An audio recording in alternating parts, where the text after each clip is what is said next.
El Mencho, যার নাম শুনলে কেঁপে উঠত পুরো মেক্সিকো, যার কার্টেলকে থামাতে ব্যর্থ হয়েছিল সেনাবাহিনী, পুলিশ, এমনকি বিশ্বের সবচেয়ে শক্তিশালী গোয়েন্দা সংস্থাগুলো। কিন্তু 2026 সালে সেই অধরা এল মেনচোর সাম্রাজ্য ভেঙে পড়ে একটি নাটকীয় অভিযানে। কীভাবে একজন সাধারণ পুলিশ সদস্য বিশ্বের অন্যতম ভয়ানক মাদক সম্রাটে পরিণত হলো, আর কীভাবে পতন হলো, আমাদের আজকের এই ভিডিওতে জানবো এই এল মেনচোর পতন ও তার উত্থান কীভাবে ঘটল।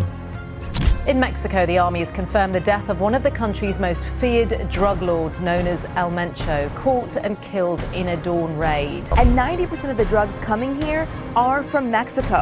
That's why authorities want in their custody a Mexican drug lord named Mauricio Cervantes, or El Mencho. The drug cartels are waging war in America, and it's now time for America to wage war on the cartels. 1966 সাল, মেক্সিকোর পশ্চিমাঞ্চলের Michoacan রাজ্যের একটি ছোট্ট গ্রাম। চারদিকে পাহাড়, ধুলোমাখা রাস্তা আর avocado ক্ষেত। এখানে জন্ম নেয় একটি শিশু, নোমেসিও ওয়েসগুয়েরা সার্ভান্তেস। পৃথিবী তখনও জানত না এই শিশুই একদিন এল মেনচো নামে আন্তর্জাতিক অপরাধ জগতের সবচেয়ে ভয়ঙ্কর ব্যক্তিদের একজন হয়ে উঠবে। তার পরিবার ছিল দরিদ্র কৃষকের পরিবার। প্রতিদিন লড়াই ছিল খাবার জোগাড় করা, জমিতে কাজ করা এবং বেঁচে থাকা। ছোটবেলা থেকেই নোমেসিও বুঝে গিয়েছিলেন পরিশ্রম করলেও এই জীবন থেকে মুক্তি পাওয়া সহজ নয়। কৌশলে সেই স্কুলের চেয়ে বেশি সময়টা কাটাতে শুরু করে মাঠে এবং এমন মানুষের সঙ্গে যারা দ্রুত অর্থ উপার্জনের স্বপ্ন দেখায়। সীমান্ত অঞ্চলে তখন মাদক পাচার ছিল দ্রুত ধনী হওয়ার একটি বড় পথ। সেই লোভেই ধীরে ধীরে তাকে অপরাধ জগতে টেনে নিয়ে যায়। মাত্র কিশোর বয়সী সে গাঁজা চাষ ও পাচারের সঙ্গে যুক্ত হয়ে পড়ে। শুরুতে কাজ ছিল ছোট, মাল বহন করা, বার্তা পৌঁছে দেওয়া কিংবা সীমান্ত পার হওয়ার রুট সম্পর্কে তথ্য সংগ্রহ করা। কিন্তু এই ছোট ছোট কাজই তাকে পরিচয় করিয়ে দেয় এক বিশাল অপরাধ নেটওয়ার্কের সঙ্গে। অর্থের স্বাদ পাওয়ার পর তার কাছে সাধারণ জীবনে ফিরে যাওয়া কঠিন হয়ে ওঠে। কিছুদিনের মধ্যে সে যুক্তরাষ্ট্রে চলে যায়, উদ্দেশ্য আর বেশি অর্থ উপার্জন। কিন্তু ভাগ্য তার পক্ষে ছিল না। 1994 সালে যুক্তরাষ্ট্রের ক্যালিফোর্নিয়ায় মাদক পাচারের অভিযোগে সে গ্রেফতার হয়। আদালত তাকে কারাদণ্ড দেয়। অনেকের কাছে এটি ছিল অপরাধী জীবনের সমাপ্তি, কিন্তু নোমেসিওর কাছে এটি ছিল এক নতুন শিক্ষার শুরু। কারণ দেওয়ালের ভেতর সে শুধু সাজা ভোগ করেনি, সে দেখেছে আইন কিভাবে কাজ করে, কিভাবে তদন্ত হয়, কিভাবে অপরাধীরা ধরা পড়ে এবং কোথায় তাদের সবচেয়ে বড় ভুল হয়। এই পর্যবেক্ষণ পরবর্তী জীবন তার কৌশলগত চিন্তাধারাকে গভীরভাবে প্রভাবিত করে। 1997 সালের সাজা শেষ হওয়ার পর তাকে মেক্সিকোতে ফেরত পাঠানো হয়। অনেকেই ভেবেছিল এবার হয়তো সে স্বাভাবিক জীবনে ফিরবে, কিন্তু মেক্সিকোতে ফিরে নোমেসিও এমন এক সিদ্ধান্ত নেন যা পরবর্তী কয়েক দশককে আইন শৃঙ্খলা বাহিনীর জন্য দুঃস্বপ্ন হয়ে দাঁড়ায়। তিনি অপরাধ জগতে ফেরার আগে আইন প্রয়োগকারী সংস্থার কার্যপদ্ধতির কাছ থেকে বোঝার চেষ্টা করেন। তিনি কিছু সময়ের জন্য জালিস্কো রাজ্যের পুলিশ বাহিনীর সঙ্গে যুক্ত ছিলেন বলে দাবি করা হয়। তবে নিশ্চিতভাবে বলা যায় এই সময়ের পর তিনি আগের চেয়ে অনেক বেশি সংগঠিত, সতর্ক এবং কৌশলী হয়ে ওঠেন। তিনি বুঝে গিয়েছিলেন শুধু অস্ত্র দিয়ে যুদ্ধ জেতা যায় না, তথ্য, পরিকল্পনা, গোপনীয়তা এবং ধৈর্য এইসব একজন অপরাধ সম্রাটকে বছরের পর বছর দরদোয়ার বাইরে রাখতে পারে। এটাই ছিল সেই পরিবর্তনের শুরু যা ভবিষ্যতে এল মেনচো নামটিকে মেক্সিকোর ইতিহাসের সবচেয়ে ভয়ঙ্কর নামগুলোর একটিতে পরিণত করবে।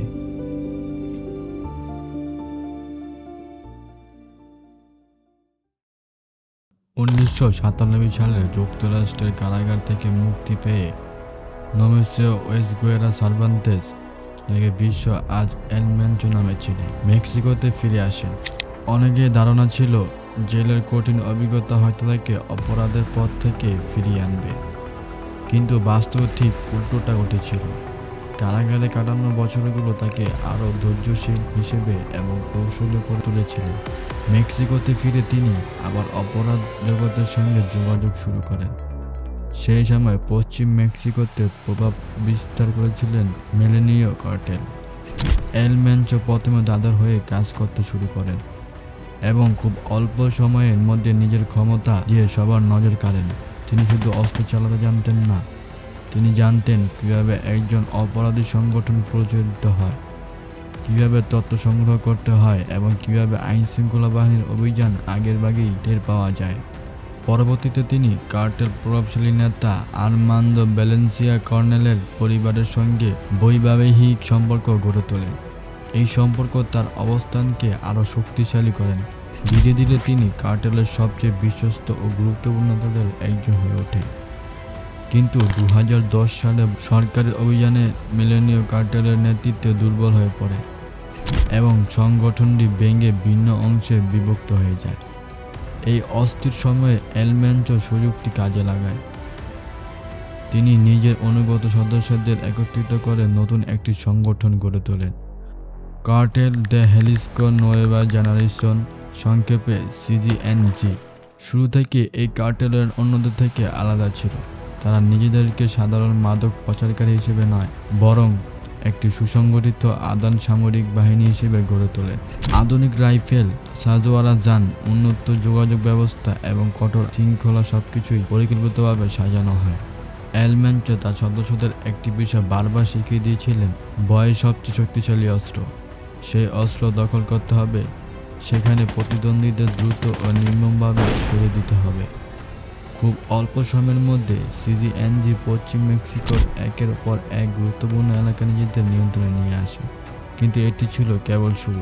খুব শিগগিরই এল ম্যানচো এমন একটি যুদ্ধ শুরু করবেন যা পুরো মেক্সিকোর অপরাধ জগতের ক্ষমতার ভারসাম্যকে বদলে দেবে।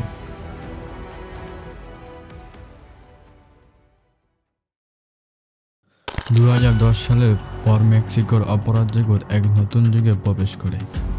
সিজিএনজি আর ছোট কোনো আঞ্চলিক গোষ্ঠী ছিল না। এল ম্যানচোর নেতৃত্বে এটি দ্রুত দেশের সবচেয়ে শক্তিশালী কার্টেলগুলোর একটি পরিণত হতে শুরু করে। কিন্তু এই উত্থান কোনো শান্তিপূর্ণ প্রতিক্রিয়া ছিল না। এর প্রতিটি ধাপ ছিল সংঘর্ষ, প্রতিশোধ এবং রক্তপাতের মাধ্যমে অর্জিত। নিজেদের আধিপত্য প্রতিষ্ঠানের জন্য এল ম্যানচো একের পর এক প্রতিদ্বন্দ্বী কার্টেলের বিরুদ্ধে অভিযান চালায়। বিশেষ করে লস জেটাস এবং সিনালোয়া কার্টেল এর সঙ্গে সংঘর্ষ মেক্সিকোর বহু অঞ্চলে দীর্ঘস্থায়ী সংস্থার জন্ম নেয়। শহর, মহাসড়ক এবং গ্রামীণ এলাকাগুলো প্রায় বন্দুকযুদ্ধের ঘটনায় অচল হয়ে পড়ত। সিজিএনজি এর কৌশল ছিল স্পষ্ট, যেখানে প্রতিদ্বন্দ্বী থাকবে সেখানে শক্তি প্রদর্শন করতে হবে। সংগঠনটি আধুনিক রাইফেল, সাজোয়ারা যান এবং প্রশিক্ষিত সশস্ত্র সদস্য ব্যবহার করে নিজেদের সামরিক ক্ষমতা তুলে ধরত। তাদের কিছু প্রচারমূলক ভিডিওতে ভারী অস্ত্রধারী সদস্যের সারিবদ্ধভাবে দেখা যায়, যা প্রতিদ্বন্দ্বী গোষ্ঠী ও কর্তৃপক্ষের প্রতি একটি শক্ত বার্তা হিসেবে বিবেচিত হয়। একই সময়ে কার্টেলটি শুধু অস্ত্রের জোরে নয়, অর্থনৈতিক প্রভাবও বাড়তে শুরু করে। মাদক পাচারের পাশাপাশি বিভিন্ন অবৈধ কার্যক্রম থেকে বিপুল অর্থ সংগ্রহ করে, অস্ত্র কেনা এবং নিজেদের নেটওয়ার্ক সম্প্রসারের বিনিয়োগ করে। ফলে খুব অল্প সময়ের মধ্যে সিজিএনজি মেক্সিকোর বহু রাজ্যে সক্রিয় হয়ে ওঠে। এই সময় এল ম্যানচো নিজেকে সবসময় আড়ালে রাখতেন। অন্য অনেক কুখ্যাত কার্টেল নেতার মতে তিনি প্রচারের আলোয় আসতেন না, আর তার সাম্প্রতিক ছবি বা ভিডিও খুব কমই প্রকাশ্যে আসে। এই গোপনীয়তা তাকে দীর্ঘদিন আইন শৃঙ্খলা বাহিনীর দরদুয়ার বাইরে থাকতে সাহায্য করেছে বলে অনেক বিশ্লেষক মনে করেন। তবে তার এই উত্থানের মূল্য ছিল ভয়াবহ। মেক্সিকোর বহু অঞ্চল দীর্ঘ সময় ধরে সহিংসতার শিকার হয়, সাধারণ মানুষ আতঙ্কের মধ্যে জীবনযাপন করতে বাধ্য হয় এবং নিরাপত্তা বাহিনীও কঠিন চ্যালেঞ্জের মুখোমুখি হন।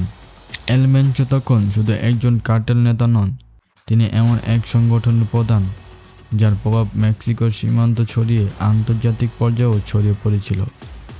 কিন্তু সবচেয়ে বড় প্রশ্ন তখনও রয়ে গেল, কীভাবে এই কার্টেল এত দ্রুত বিশ্বের অন্যতম প্রভাবশালী অপরাধী নেটওয়ার্কে পরিণত হলো। বছরের পর বছর ধরে এল ম্যানচোর নেতৃত্বে সিজিএনজি শুধু মেক্সিকোর মধ্যে সীমাবদ্ধ থাকেনি, অল্প সময়ের মধ্যে এটি আন্তর্জাতিক মাদক পাচার নেটওয়ার্কের অন্যতম প্রভাবশালী সংগঠনে পরিণত হয়। যুক্তরাষ্ট্রের বিভিন্ন আইন প্রয়োগকারী সংস্থা মূল্যায়ন অনুযায়ী সিজিএনজি বর্তমানের মেক্সিকোর সবচেয়ে শক্তিশালী ট্রান্সন্যাশনাল অপরাধী সংগঠনগুলোর একটি এবং তারা যুক্তরাষ্ট্র সহ বহু দেশ মাদক পাচারের সঙ্গে জড়িত। কার্টেলটি মূলত মেথামফেটামিন, কোকেন, ফেন্টানাইল এবং অন্যান্য অবৈধ মাদক পাচারের মাধ্যমে বিপুল অর্থ উপার্জন করে। পাশাপাশি বিভিন্ন তদন্তে তেল চুরি, চাঁদাবাজি এমনকি অন্যান্য সংঘর্ষবদ্ধ অপরাধেও তাদের সম্পৃক্ততার অভিযোগ উঠে এসেছে। এইসব কার্যক্রম থেকে অর্জিত অর্থ ব্যবহার করে তারা অস্ত্র সংগ্রহ, নতুন সদস্য নিয়োগ এবং নিজেদের প্রভাব বিস্তার অব্যাহত রাখে। তবে এল ম্যানচোর সবচেয়ে বড় শক্তি ছিল তার গোপনীয়তা। অন্য অনেক কুখ্যাত ড্রাগ লর্ডের মতো তিনি বিলাসবহুল জীবন প্রদর্শন করতেন না বা প্রকাশ্যে সাক্ষাৎও দিতেন না। খুব কম মানুষই তাকে সরাসরি দেখেছেন, আর তার সাম্প্রতিক ছবিও অন্তত সীমিত। এই কারণেই বছরের পর বছর ধরে যৌথ অভিযানের পরও তিনি আইনশৃঙ্খলা বাহিনীর হাতে ধরা পড়েনি। মার্কিন কর্তৃপক্ষ তার গ্রেপ্তারের জন্য $15 বিলিয়ন পর্যন্ত পুরস্কার ঘোষণা করেছে, যা বিশ্বের অন্যতম বড় পুরস্কারের মধ্যে গণ্য হয়। তবুও আজও তার অবস্থান নিশ্চিতভাবে জানা যায়নি। একজন দরিদ্র কৃষকের ছেলে থেকে বিশ্বের অন্যতম কুখ্যাত অপরাধী হয়ে ওঠার এই গল্প দেখায় কিভাবে অপরাধ, অর্থ এবং ক্ষমতার লোভ একটি মানুষের জীবনকে বদলে দিতে পারে।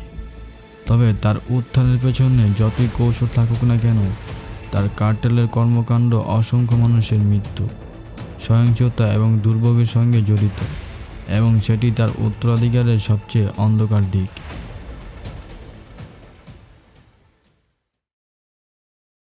আজও বিশ্বের অন্যান্য বড় রহস্যের নাম এল ম্যানচো। বছরের পর বছর ধরে মেক্সিকোর সরকার, যুক্তরাষ্ট্রের বিভিন্ন আইন প্রয়োগকারী সংস্থা এবং আন্তর্জাতিক গোয়েন্দা সংস্থাগুলো তাকে খুঁজে বের করার চেষ্টা চালিয়ে যাচ্ছে। একের পর এক অভিযান, গোয়েন্দা নজরদারি এবং বিপুল অঙ্কের পুরস্কার ঘোষণা করা হলেও তিনি এখনও গ্রেপ্তার এড়িয়ে চলছেন। তবে এল ম্যানচোর সবচেয়ে বড় শক্তিশালী কখনই শুধু অস্ত্র ছিল না, বরং ছিল ভয়। বহু অঞ্চলে তার কার্টেলের নাম দারুণ মানুষের মনে আতঙ্ক সৃষ্টি করত। যেখানে সিজিএনজি নিজেদের প্রভাব বিস্তার করেছেন, সেখানে প্রতিদ্বন্দ্বী গোষ্ঠীর সঙ্গে সংঘর্ষ, চাঁদাবাজি এবং সহিংসতার কারণে অসংখ্য নিরীহ মানুষ ক্ষতিগ্রস্ত হয়েছে। সময়ের সঙ্গে সঙ্গে মেক্সিকো সরকার ও আন্তর্জাতিক সংস্থাগুলো কার্টেলগুলোর বিরুদ্ধে অভিযান আরও জোরদার করেছে। অনেক শীর্ষ নেতা গ্রেপ্তার হয়েছে, অনেক নেটওয়ার্ক ভেঙে দেওয়া হয়েছে, কিন্তু এল ম্যানচোর মতো বড় অপরাধীকে ধরতে পারা এখনও একটি বড় চ্যালেঞ্জ। কারণ একটি কার্টেল কেবল একজন নেতার ওপর নির্ভর করে না, এটি অর্থ, অস্ত্র, দুর্নীতি এবং বিশ্বস্ত নেটওয়ার্কের ওপর দাঁড়িয়ে থাকে। এল ম্যানচোর গল্প তাই শুধু একজন অপরাধী জীবনই নয়, এটি দেখায় কীভাবে দরিদ্র, সংবদ্ধ অপরাধ এবং সীমান্ত জুড়ে অবৈধ ব্যবসায় মিলিত হয়ে একটি বিশাল অপরাধ সমাজ গড়ে তুলতে পারে। একটির সঙ্গে একটি স্মরণ করিয়ে দেয়, এমন সমাজের পেছনে থাকে হাজার ভুক্তভোগী কান্না, অসংখ্য পরিবারে হারানো বেদনা এবং দীর্ঘস্থায়ী সামাজিক অস্থিরতা। আমাদের পর্বে আজকে এটাই ছিল বিশ্বের অন্যতম কুখ্যাত ও অদারা ড্রাগ লর্ড এল ম্যানচোর গল্প।